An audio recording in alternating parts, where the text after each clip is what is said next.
The Tea Biz Podcast delivers tea news that you need to know. A recap of the week's major headlines with commentary and cultural trends hosted by Dan Bolton. It is the voice of origin for tea professionals and enthusiasts worldwide.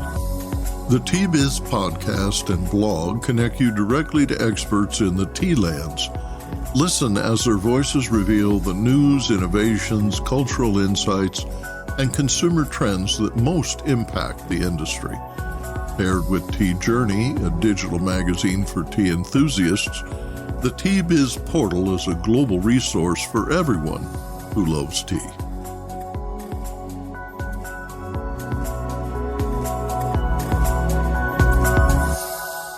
Hello, everyone. Here are this week's headlines. Devastating monsoon mudslides have killed hundreds of Indian tea workers. Kenya estimates 20 million kilos of last year's harvest remains unsold, and Traditional Medicinals names a new CEO. Plus, Browns Plantations aspiring to be both biggest and best. The executive chairman of Browns Plantations, soon to be the world's largest single-company producer of black tea, joins the Tea Biz Podcast to discuss the challenge of large-scale quality improvements at massive gardens on two continents. Pradeep Uluwaduge currently oversees 3 leading plantation companies that manage 49 tea gardens in Sri Lanka as a single brand. The parent company's acquisitions of Lipton Tea Infusions plantations in Kenya, Rwanda, and Tanzania, as well as James Finlay Kenya Estates in 2023, will expand Brown's production capabilities to 87 million kilograms annual. Terms of the sale, which is expected to close soon, called for Brown's to supply Lipton with most of its tea. Lipton's chief executive officer, Nathalie Roos, announced the sale, saying, quote, "We are really shifting from volume to quality of tea," end quote. Supplying quality tea at scale is a challenge Browns Plantations readily accepts. More in a minute, but first, this important message. What makes a perfect cup of Ceylon tea? The perfect cup is from the tea businesses that ensure the protection of all the children living within their tea estates.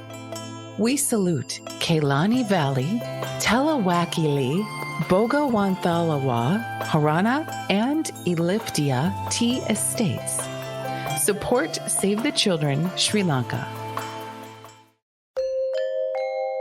The death toll continues to rise following devastating mudslides in Kerala, India, that swept away tea workers and their families. Arvinda and Antharaman reports. We have been following up on the Wayanad rescue. As of Thursday evening, the death toll stood at 295, and the worst affected are the Mundakaya and Churalmala villages. The BBC reported that 1,600 people have been affected by the landslides from these villages and tea estates. 82 relief camps have been set up and 8,000 people have been moved there. And relief operations continue. The army has been called in to help. Kenya officials are demanding the Tea Board of Kenya and the Kenya Tea Development Agency provide a full accounting of tea harvested in 2023 that remains unsold, filling Mombasa warehouses and incurring high storage charges. Kenya is experiencing a strong export surge, up 19% compared to 2023. The surplus is interfering with sales from an additional 95.2 million kilos of fresh tea, which could delay payments to farmers. In a letter sent to both organizations, Prime Cabinet Secretary Musalia Mudavadi called for a lasting solution to stabilize output, impacting auction prices. In his letter, Mudavadi asked for a, quote, shelf life of the unsold tea, space occupied, stocks of unsold tea currently being held in Mombasa, the names of lessors of the warehouses, and who will ultimately bear the cost of warehousing, end quote. He also demanded information regarding KTDA's indebtedness to the farmers, broken down by factory as of 30 June 2024. Quote, the accumulation of unsold tea hampers producers' ability to pay farmers on time, significantly affecting their income. The situation has resulted in accumulation of unsold teas at the auction, severely impacting prices and causing a market glut, end quote, he said. In 2022, to combat declining tea prices at the Mombasa auction, the government established a minimum reserve price of $2.60 per kilo for teas grown east of the Rift Valley and $2.40 per kilo for teas from west of the Rift. International buyers refused to pay the threshold, which led to a KTDA surplus. Only 30 to 40% of teas on offer were purchased at one point. The unsold tea was returned to warehouses that quickly filled as new teas arrived. According to the Tea Board, first quarter tea exports rose to 155.8 million kilos, up from 131 million kilos posted in January through March of 2023. Pakistan remains the top destination for Kenyan tea, importing 50.8 million kilos in the first quarter, up from 39.3 million kilos recorded during the same period in 2023. Chad emerged as a key market, recording a consistent increase in exports from Kenya. Other buyers include Britain, Egypt, and the United Arab Emirates, Russia, and Saudi Arabia. Kenya's total tea export volume rose from 450 million kilos in 2022 to 523 million kilos in 2023, generating a record 189 billion shillings, equal to about 1.46 billion in U.S. foreign exchange dollars, revenue second only to tourism, according to the Kenya Economic Survey of 2024. California-based Traditional Medicinals announced Joe Stanziano as the company's new CEO. Drake Sadler, TM co-founder and chairman, announced that Stanziano, a 27-year veteran of the JM Smoker Company, will lead the 50-year-old certified B Corp. Quote, his spirit of innovation, strategic growth mindset, and dedication to transparency, accessibility, and authenticity in leadership align seamlessly with our purpose-focused organization as we look towards the next 50 years at Traditional Medicinals. Stanziano led manufacturing, marketing, operations, research and development, and the supply chain for several brands. During his tenure overseeing the largest business division, Smucker's revenue at the Fortune 500 company grew from $500 million to $10 billion. Having worked in various sectors, including coffee, peanut butter, and consumer goods, Stanziano most recently served as Senior Vice President and General Manager of the coffee divisions for 6 years, including well-known brands like Smucker's, Dunkin', Jif, Pillsbury, and more. He serves on the board of directors at Ocean Mist Farms Fresh Produce and has previously served on local nonprofit boards supporting his community. Quote, I'm honored to be joining the incredible team at Traditional Medicinals, said Stanziano. I've been inspired by the products, people, and philosophy of this company, and I am grateful for the opportunity to continue supporting its impressive legacy. I look forward to maintaining a culture of collaboration, building meaningful long-term relationships, and leading with an authenticity that mirrors the core pillars of Traditional Medicinals, end quote. Stanziano will relocate from Ohio to TM's headquarters in Rohnert Park in the periphery of the San Francisco Bay. Founded in 1974, Traditional Medicinals is rooted in herbal medicine, which includes ethical sourcing and production and rigorous attention to purity, quality, and sustainability standards. The company offers more than 60 teas, lozenges, and capsules, especially formulated by herbalists. Next, Arvinda and Antheraman in Bengaluru reports on this week's India Tea News.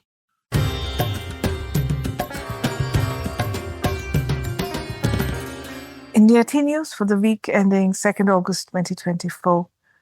Kangra reports the poor season so far. Kangra, which is in Himachal Pradesh in North India, has reported a poor season this year. Once renowned for their green tea, the region has fought to rebuild its tea industry. But this year, climate change has been a particular challenge with dry weather and no rain, and production dropped by about 20%. There's no warehouse here, and tea has to be transported to Kolkata, where it's sold via auctions. But Kolkata auctions have seen poor demand from the export market, and all of these together have brought low prices, about a 50% drop from last year for Kangra's teas. Farmers are asking for greater state government support, better housing facilities in the region, and more avenues to sell tea in the state, which also houses the famous Golden Temple at Amritsar. And lastly, the Tea Board has announced the last dates for plucking for tea gardens in North India, which covers Darjeeling, Dwars, Terai, Sikkim, Assam, Himachal Pradesh, Uttarakhand, and Bihar. The date is set at 30th November, and the last date for processing green leaf is set at 2nd December. And now, a word from our sponsor. Hi, I'm Nish. I grew up in an organic tea farm and founded Nepal Tea Collective in 2016. Tea is not just a beverage for me, but a catalyst for social change, sustainably empowering hardworking artisans like my parents for the past 30 years. I'm on a mission to make the whole world aware of the goodness of Nepali teas and the good that comes from supporting growers in this remarkable land. If you haven't tasted Nepali teas yet, you're missing out. Our award-winning teas are making headlines. Find out why. Visit Nepal Tea Collective's website to get a free sample of this extraordinary taste of the Himalayas. That's nepalteacollective.com. Or just send me an email at nish, Nish, at nepalteacollective.com. Cheers. The executive chairman of Browns Plantations, soon to be the world's largest single company producer of black tea, joins the Tea Biz Podcast to discuss the challenge of large-scale quality improvements at massive gardens on 2 continents. Pradeep Uluwaduge currently oversees 3 leading plantation companies that manage 49 tea gardens in Sri Lanka as a single brand. The parent company's acquisitions of Lipton Tea Infusions plantations in Kenya, Rwanda, and Tanzania, as well as James Finlay Kenya Estates in 2023, will expand Browns' production capabilities to 87 million kilograms annual. Terms of the sale, which is expected to close soon, call for Browns to supply Lipton with most of its tea. Lipton's chief executive officer, Nathalie Roos, announced the sale, saying, quote, "We are really shifting from volume to quality of tea," end quote. Supplying quality tea at scale is a challenge Browns Plantations readily accepts.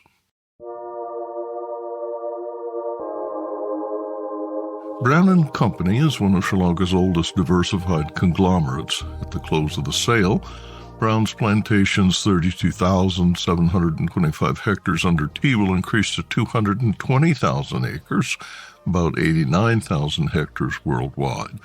In May 2023, Browns acquired 10 of James Finlay's tea estates, spanning 10,300 hectares. The latest acquisition adds 11 more Kenyan tea plantations, 8 tea factories in western Kenya, and all of Lipton's Rwanda and Tanzania tea estates. Quote, "Browns is the perfect partner to work with us to raise standards in the whole tea industry together. We are setting a new precedent for transforming the global tea market," end quote, said Roos. Browns has 2 years to meet Lipton's environmental, social, and governance standards. Pradeep was named executive chairman in November 2021. He earned a doctorate in management and business studies from the University of Colombo and holds a law degree. He has more than 20 years of experience in human resource management, human resource development, and legal and corporate affairs. To begin our conversation, will you share your thoughts on improving tea quality at an unprecedented scale? Of course, the tea market has grown. If you take the statistics, last 10 to 15 years, the consumption has gone up. Of course, the potential producers, they would have seen that as an opportunity to get into the market. And unfortunately, the supply has surpassed the demand, which has come to a sort of a standstill in certain markets. If you take Kenya as an example, so they are producing much more than the anticipated quantities. So then, of course, the price is going to play a bigger role in, okay, now, of course, in terms of quality, still Sri Lankan teas are getting far better prices because of the unique, the taste of Ceylon tea. But in Kenya, the COP was the main thing that they had to market. They're producing their tea at a much lower price compared to traditional markets like Sri Lanka. What has happened to the Sri Lankan market is like, okay, they had to compete with the newly emerging markets like Kenya, and they were looking at various methods to keep their the cost of production low. So as a result, there were certain compromises that they had made on the quality. The industry has got so commercialized, right? Commercialization is fine, but to the extent of compromising with the quality to keep their market share. I think even in Kenya, of course, to keep their COP low, they had to introduce mechanization and various other automation, which has resulted in a drastic drop in their quality. On the other hand, without automation, if you look at the massive fields, of course, you can't rely on the manual labor. You have to do the mechanization. But with the mechanization, I don't know. What I believe is we have not paid enough attention to the quality element. If you take other industries, there have been so many innovation and creativity crept into the system, but unfortunately, in the tea industry, I don't know whether we have invested enough for R&D and various kind of innovation that we can bring in. Now, if you take the Sri Lankan tea industry, the manufacturing method has hardly changed. If you look at the 150-year-old history, we can't find any alternate producing methods to keep the quality high. And what are the other alternatives that we can bring into the whole thinking pattern is something I think is missing. What are the main strategies to ensure quality from your vantage? One is definitely with the conditions, right, and the soil conditions. And one thing that we have realized, if you take Kenya as an example, in our former Finlay Plantations, we have about 650 hectares of organic tea. When you try that tea, you feel the difference. There's a nice taste. But unfortunately, whether the end buyer is willing to pay that premium price is a problem. Of course, if you take the productivity, YPH, we average, we make about 4,500 made tea per hectare. In our, the overall figure is that 4,500. But when it comes to organic tea, it comes down to 2,500. Consumers will pay a 15 to 20% premium for certified organic products, not 50%. Browns is no longer a single origin tea supplier. You're now producing multiple teas from several different tea growing regions, mainly for blending. The Kenya farms are troubling just now as they consistently harvest larger and larger quantities, leading to a surplus that some estimate as high as 20 million kilos. The fundamental choice then is quality over quantity. Are you willing as a company to make that choice to reduce the surplus? Yeah, actually, that is the way forward. Even as a company, a couple of months back, when I was in Kenya, we had multiple discussions with our management team how to bring down the volume and focus on the quality.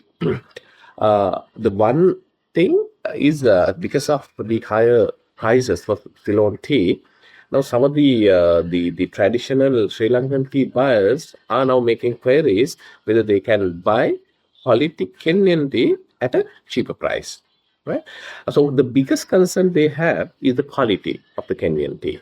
I think mechanization has brought in, as I mentioned earlier, numerous benefits for the whole system, but the biggest issue is the quality element. In fact, now we are using some of the Japanese machines, the harvesters. we had a couple of discussions with those producers to improve it further, to see how we can maintain the consistency of the quality of the leaf that we harvest through the system. They're quite optimistic. During the riots last year, Kenyan workers sabotaged mechanical harvesters. Has that resistance quieted? Not everywhere, like wherever that you can bring in automation. I think especially in the Kenya, as an example, we have massive fields. There are areas that you need to mechanize, right? But there are certain key areas where the human intervention is required. Like, as an example, the field practices, no matter how much you deploy machinery, ultimately with human intervention, it's one of the critical factors in the whole system. The other important thing is the mechanization, of course, to a level of not compromising that with the quality, as we discussed earlier.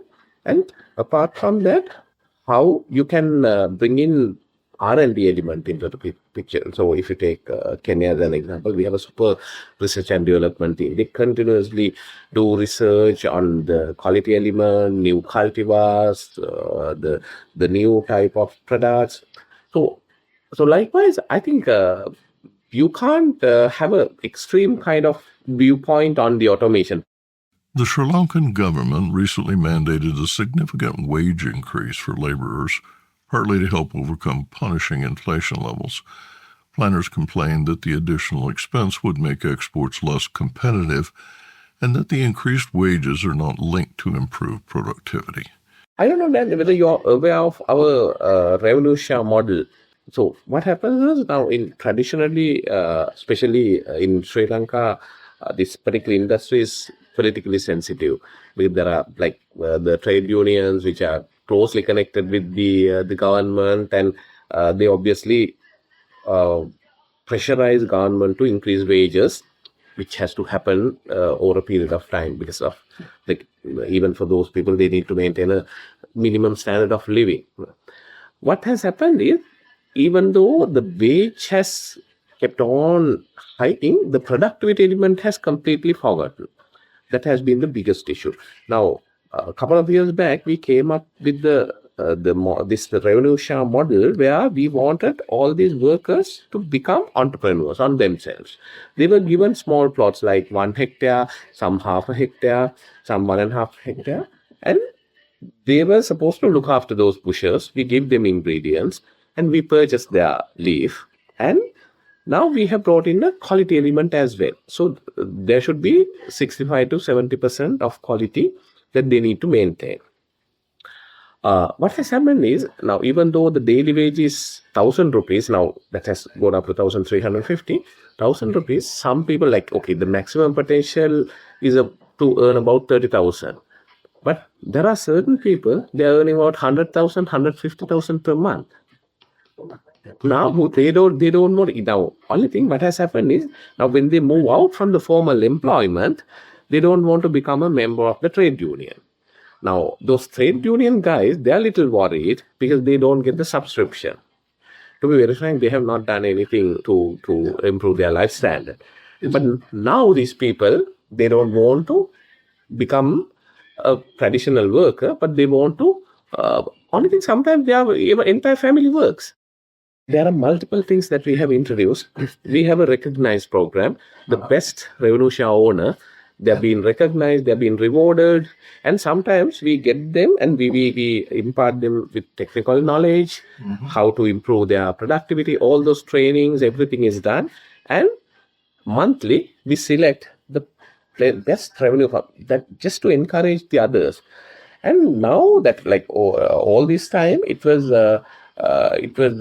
like 25% of the people, they got over and above the average wage. But now that figure is gradually increasing, which is a very good sign. So this is one of the methods that they use in the field to check the quality. So they have this canvas, they have like put different kind of types, and they get a sample from the harvester and they just spread it out. Your plan depends on a certain amount of Kenyan and other African teas coming to Sri Lanka, right? How much are you bringing in? We have no intention of getting to the shelf Like we want to remain as the mass producer. Currently, there are multiple queries that we have got from our Sri Lankan buyers. Currently, they are bringing in, I think, quite a significant amount of Kenyan tea to Sri Lanka. Now, they have approached us and asked us whether they can have some kind of understanding. Of course, we are willing to work with them.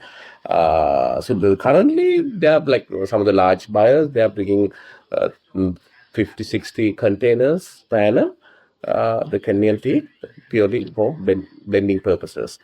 Of course, as a producer, we don't have any intention of bringing Kenyan tea and do blending in Sri Lanka. For Kenyan tea, we need to look at a couple of partnerships with Sri Lankan buyers who are currently getting quite a significant number of Kenyan tea to Sri Lanka. So we are discussing with them, and we can provide them the required quantities. Time to come. Recently, the head of the Supreme Court in Kenya authorized a 3-judge panel to hear an appeal that could potentially upend the sale of the Lipton properties by recognizing land rights for local tribes. Will you share your thoughts on that development? I think now even the regulators, they have cleared the deal. So everything was quite transparent, and the discussions were done with all the relevant parties. Even the community leaders were met. I think there are certain segments who had certain ulterior motives that they want to accomplish through the deal. They failed, and I think there's a small fraction. Actually, we know there are certain individuals who are little keen to take the ownership of the property, but they couldn't materialize it. I think that's the whole thing. Of course, they have all the rights to get into the judicial process and lobby their case. But we are quite optimistic that this is going to go ahead.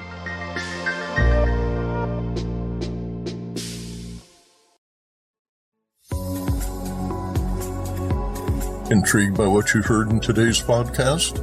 Would you like to learn more from our global network of Tea Biz journalists and tea experts? Remember to visit the Tea Biz website for more comprehensive coverage.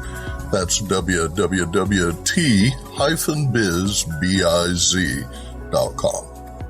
Thanks for listening. Farewell till next week.